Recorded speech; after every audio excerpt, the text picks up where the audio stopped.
Janasena జంజీ plan Telugu Desam పార్టీకి check పెట్టినట్టు అవుతుందా? వాస్తవానికి జంజీ అంటే ఏంటి? వాళ్ళ లెక్కల్లో ఇప్పుడున్న జనరేషన్ ప్రకారం చూసుకుంటే జనరేషన్‌కి 97 తర్వాత బోర్న్ ఎవరైతే ఉంటారో వాళ్ళందరూ జంజీలోకి వస్తారు.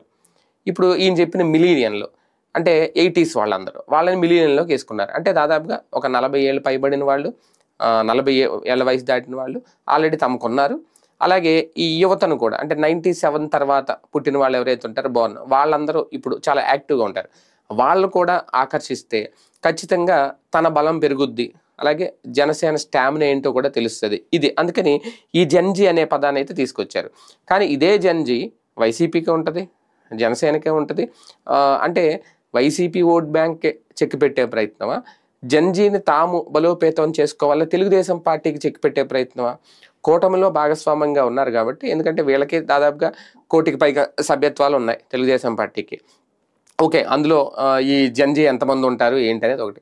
అదే నేపథ్యంలో వీళ్ళకి కూడా ఓట్ బ్యాంక్ ఎంతుంది? తెలుగుదేశం వైఎస్ఆర్‌సీపీకి అయితే వాళ్ళు ఇంకా ఈ సభ్యత్వ నమోదైతే ఇంకా మొదలు పెట్టలేదు కాబట్టి ఇప్పుడు మొదలు పెడితే తెలుస్తది. వీళ్ళకి కూడా సభ్యత్వం ఉంది. కానీ ఇప్పుడు దాన్ని పెంచుకునే ప్రయత్నం ఈ ఎమ్మెల్యేలకు గాని వీళ్ళకున్న ఇద్దరు ఎమ్మెల్సీలు, ఇద్దరు ఎంపీలు 20 మంది ఎమ్మెల్యేలు మొత్తం ఆయనతో కలిపి ఎక్కువ మంది వీళ్ళందరికీ అప్పచెప్పిన బాధ్యత ఏంటి? జంజీని ఆకట్టుకోవాలి. జంజీ మద్దతు కూడగట్టుకోవాలి. దాంతో ఒక రకంగా టీడీపీకి చెక్ పెట్టినట్టు అవుతుందా? యువత అటు వెళ్లాల్సింది జంజీ ఇటు తమ వైపుకు తిప్పుకునే ప్రయత్నం ఇప్పుడు సీరియస్‌గా చేయబోతుందా జనసేన? అదే గనక జరిగితే టీడీపీకి చెక్ తప్పదా? చూడాలి.